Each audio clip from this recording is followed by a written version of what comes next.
Mesdames et messieurs, bonjour et merci de prendre le rendez-vous de l'actualité sur Eden Télévision. Au sommaire, la loi de finances rectificative de 2021 a été votée hier à l'unanimité des députés, un remaniement budgétaire de 21,7% de haut comparativement au budget initial. Projet de loi relative à la santé sexuelle et reproductive en République du Bénin.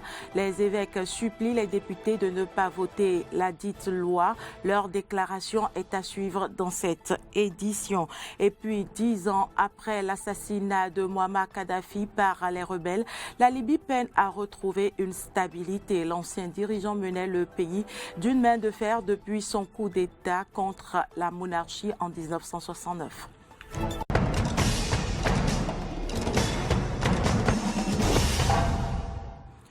Merci pour l'attention. Les députés de la 8e législature ont à l'unanimité adopté hier au Palais des gouverneurs à Porto Novo la loi numéro 2021-10 portant loi de finances rectificative 2021. Cette dernière s'équilibre en ressources et en charges à la somme de 2 995,46 milliards de francs CFA, une augmentation de 21,7% par rapport à la loi de finances initiale. Une hausse qui s'explique par l'intégration au budget de l'État des dépenses additionnelles induites par l'extension dès la rentrée 2021-2022 du programme national d'alimentation scolaire intégrée, les crédits nécessaires pour adresser les défis liés à la résurgence de la crise due à la pandémie du coronavirus et bien d'autres. Nous restons à l'Assemblée nationale où le projet de loi relatif à la santé sexuelle et reproductive en République du Bénin en étude pose polémique. La conférence épiscopale du Bénin a donné sa position sur le dit projet de loi. Dans une déclaration en date d'hier, le clergé s'est insurgé contre cette nouvelle loi qui est en temps passe d'être adopté. Suivez ici un extrait de Monseigneur Eugène Cyril Rondécon, porte-parole des évêques du Bénin. La conférence épiscopale du Bénin a été saisie du vote imminent à l'Assemblée nationale de la loi portant modification de la loi numéro 2003-04 du 3 mars 2003 relative à la santé sexuelle et à la reproduction. Cette loi n'est rien d'autre qu'une légalisation pure et simple de l'avortement. Face à une décision aussi grave, les évêques du Bénin rappellent à tous le respect inconditionnel du caractère sacré et inviolable de la vie, surtout de celle de l'innocent. L'avortement est un acte inhumain qui détruit la vie du fœtus, mais aussi celle de la mère à plusieurs égards. Vous les députés croyants, vous les députés catholiques, les évêques du Bénin vous supplient au nom de Dieu, au nom de notre humanité, au nom des petits innocents, de puiser dans les valeurs culturelles, morales et spirituelles du peuple que vous représentez, les ressources nécessaires pour dire un non catégorique à la culture de la mort. Il y a des alternatives sûres et fiables pour remédier aux maux que l'on entend solutionner par la légalisation de l'avortement. Et puis l'entretien des infrastructures routières dans la ville de Cotonou reste un défi. Plusieurs voies de la ville sont encore dans un état de dégradation avancée malgré les efforts consentis dans le domaine. Le tronçon carrefour de l'église Saint-Michel-Rolle des Arts en est un exemple. Suivez ici le reportage de Clémence Tonocoin pour vous en convaincre. Pire que des nids de poules, ce sont des crevasses qui jonchent et parsèment le tronçon carrefour de l'église Saint-Michel, Hall des Arts de Cotonou. Cet état de la voie n'est pas de nature à faciliter la circulation. Les usagers parlent de leur calvaire sur ce tronçon.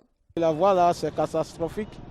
Il faut avoir vraiment du courage pour chaque fois l'emprunter parce qu'on a beaucoup de difficultés sur la voie. Vous allez constater maintenant qu'il y a des trous sur le goudron alors que c'est une voie principale. Et beaucoup de voitures, beaucoup de personnes sont sur des allures, mais arriver là, ça crée beaucoup de dégâts. Beaucoup d'accidents et tu es obligé de ralentir à un point très lent pour passer. Et vraiment, ça n'avantage pas la circulation des usagers. Le tronçon devant le Hall des Arts, c'est vraiment dégradé. Là, franchement, là, ce n'est pas la peine. Chaque jour, c'est avec les mots, on tombe dedans avec des douleurs d'articulation, la moto prend des chocs. Et puis, quand tu es un peu soucieux, tu ne sais pas faire, tu tombes.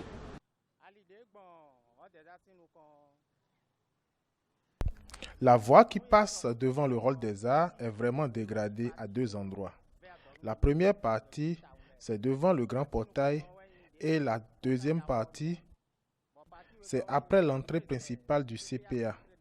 Surtout la nuit, quand vous n'avez pas un bon phare et vous tombez dans ces trous, vous ressentez le choc au niveau de la hanche. Conscients de ce que des efforts sont en cours dans ce sens, avec le projet asphaltage, les usagers rencontrés plaident pour une prise en compte rapide de ce tronçon. Si le gouvernement, avec leur réseau d'asphaltage, peut faire quelque chose, tout au moins, ne serait-ce que couvrir cette surface-là qui sont déjà dégradées, ça sera vraiment pour notre bonheur, ça va vraiment nous aider beaucoup, car nous souffrons beaucoup. Je demande formellement aux autorités, au gouvernement et à la mairie de Cotonou de jeter un coup d'œil. C'est la voie principale qu'eux-mêmes ils empruntent. En attendant que les travaux de réfection de cette voie ne démarrent, les usagers doivent encore faire preuve de patience et d'endurance. Alors qu'elles étaient censées démarrer hier, les festivités de la Gani 2021 n'ont pas lieu et pour cause, la décision gouvernementale issue du Conseil des ministres du mercredi 11 octobre interdisant les festivités de la Gani et le pèlerinage céleste. Quels sont les avis et appréciations des citoyens et organisateurs de la Gani? Frédéric Espoir Oumabou a tendu son micro à quelques-uns. Suivez plutôt.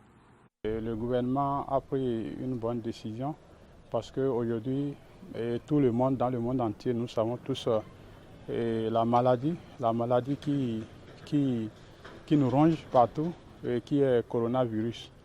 Donc, et pour lutter contre ça, donc il va falloir, le gouvernement a pris une décision de limiter certaines manifestations qui réunissent des milliers de Béninois. Ils ont aussi décidé de s'asseoir sur la fête, mais le rituel, il aura le rituel. Voilà. Donc c'est une amertume. Ça fait mal parce qu'on n'a que ça. La fête identitaire de la Gani regroupe les Bariba et les Beaux. Et pour nous, c'est une fierté de la voir. Et aujourd'hui, si la maladie nous enlève cette priorité, ça fait un peu mal. Tous ceux qui font parlent le Bariba et même des curieux qui veulent voir comment s'organise cette fête-là. Les gens viennent de partout. Maintenant, force est de constater que nous sommes dans une période où une pandémie est en train de menacer le monde entier.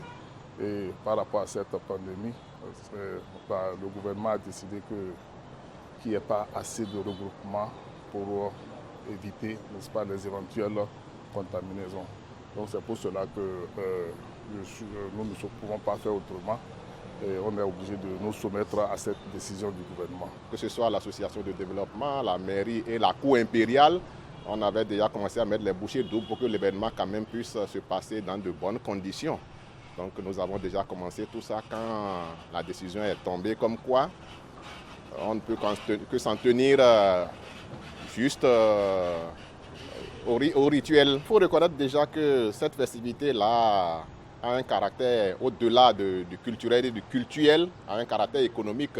Quand on voit tout le monde qui accourt vers Niki venant des pays limitrophes, vous savez, nous avons une forte communauté au Nigeria, Des gens viennent du Niger, du Burkina, du Mali, du Ghana et même hors de l'Afrique. Donc tout ça contribue au rayonnement économique de notre chère ville Niki.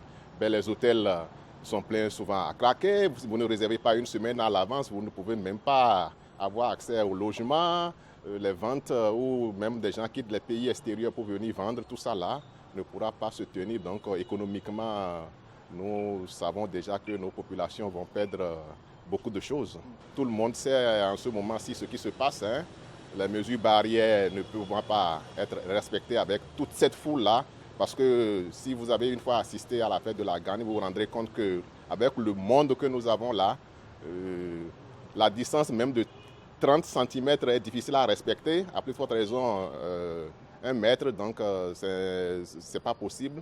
Donc c'est de demander à la population de prier pour que vraiment l'année prochaine, nous puissions retrouver notre fête identitaire comme cela se passe où cela se passait les années antérieures. Donc c'est tout ce que je peux demander, que nous respections la décision du gouvernement, la population qui est déjà là puisse quand même respecter les mesures barrières qui sont imposées pour qu'on ne contribue pas à la propagation du coronavirus pendant cette période-là. Actualité en dehors du Bénin, on s'en souvient, le 20 octobre 2011, Mouammar Kadhafi a été tué avec plusieurs de ses compagnons dans les circonstances qui ne sont toujours pas clarifiées. Ses sympathisants ont dénoncé dans un communiqué publié hier les crimes de guerre commis par l'OTAN. 10 ans après l'assassinat de Mouammar Kadhafi, la Libye peine à retrouver une stabilité. Le comité chargé de commémoration de la mort du colonel appelle à organiser des rassemblements symboliques de 5 minutes dans toutes les villes en Libye aujourd'hui. Un parfum de nostalgie plane au-dessus de Bani Walid. Cette petite ville de 100 000 habitants située à l'ouest de la Libye est le fief de la tribu des Warfala, fidèle aux dirigeants déchus en 2011.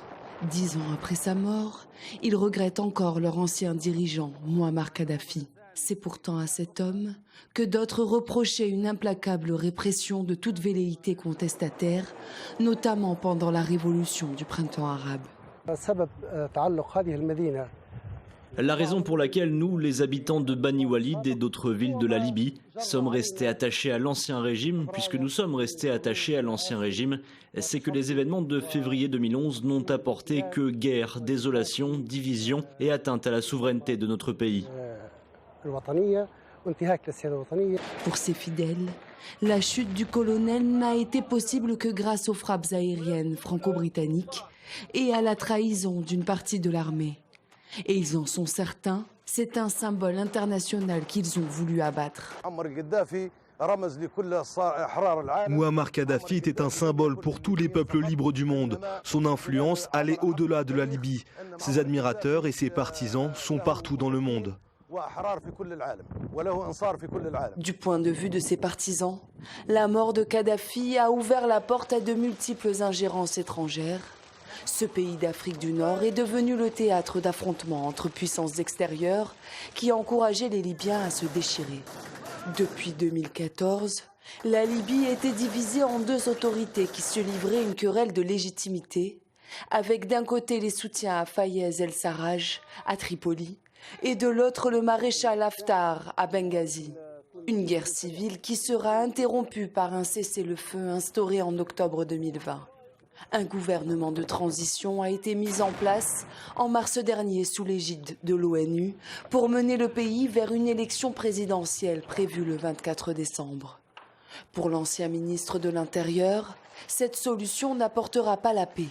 Certaines personnalités politiques ne veulent pas de l'élection car elles menacent leurs intérêts personnels.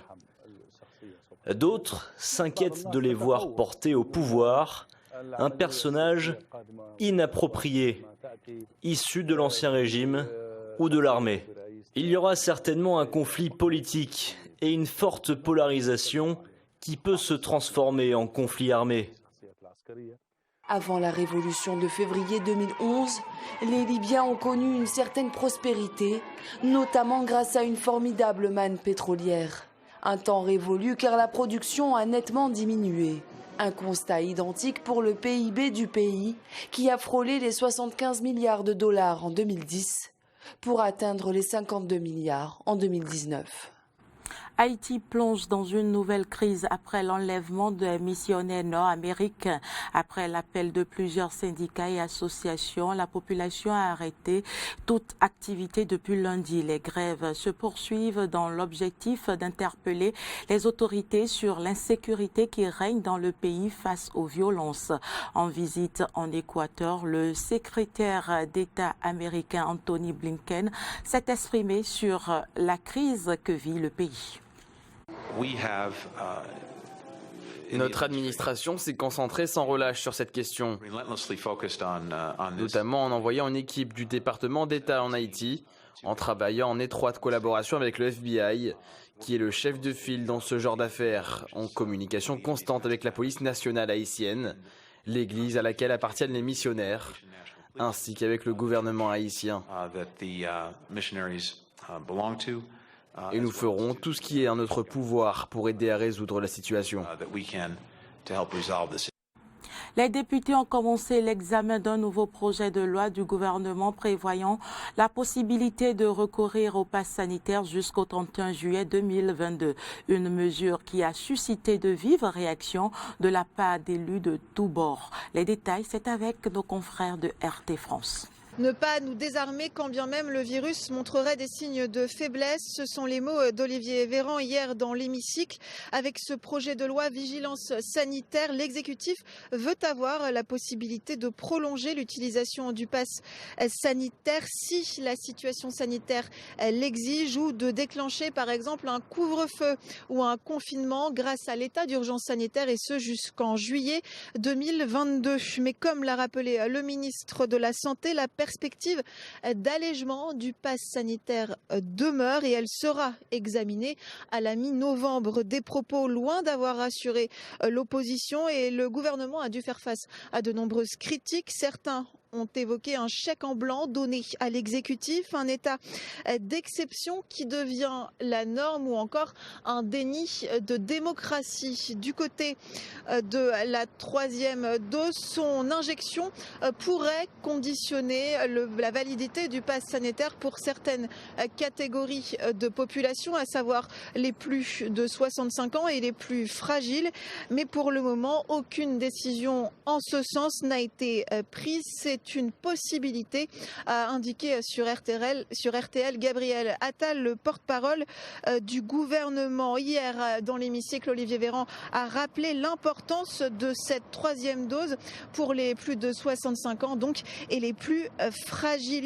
Une hypothèse évoquée aussi lundi par le Premier ministre en marge de son déplacement à Rome, Jean Castex, qui s'en remet désormais à l'avis de la Haute Autorité de Santé. Il a rappelé que c'est elle qui fixait les conditions pour bénéficier du pass sanitaire. À la Haute Autorité de Santé de nous dire si nous devons ou non étendre l'éligibilité du pass sanitaire à la troisième dose, a lâché le Premier ministre. Et puis pour boucler cette édition, des délégations de Chine, du Pakistan ou encore des talibans sont arrivés à Moscou pour des pourparlers sur l'état politique et sécuritaire de l'Afghanistan. Washington, de son côté, a déclaré ne pas pouvoir y prendre part. Les détails. Première visite des talibans en Russie après leur ascension au pouvoir en Afghanistan. Moscou organise des consultations avec une dizaine de pays de la région, dont l'Inde, la Chine et le Pakistan. Les États-Unis sont les grands absents de cette rencontre. Le vice-premier ministre du nouveau gouvernement en Afghanistan, Abdul Salam Hanafi, accompagné de plusieurs ministres, représente le pays lors de ce rendez-vous diplomatique. Côté russe, c'est le ministre des Affaires étrangères, Sergei Lavrov, qui va s'exprimer aujourd'hui à l'ouverture de ce forum. Pour lui, la reconnaissance officielle des talibans n'est pas encore à l'ordre du jour. Quant au porte-parole du Kremlin, Dmitri Peskov, il estime que l'objet de la réunion d'aujourd'hui est surtout de comprendre ce qui va se passer en Afghanistan et de poursuivre le dialogue. À la fin des consultations, on attend un point de presse prévu à 13h que nous allons également suivre pour vous. Et puis ce sera tout pour cette édition. Merci de nous avoir suivis. L'information se poursuit sur nos différentes plateformes digitales Facebook, Twitter, YouTube et sur notre site internet www.benin-eden.tv.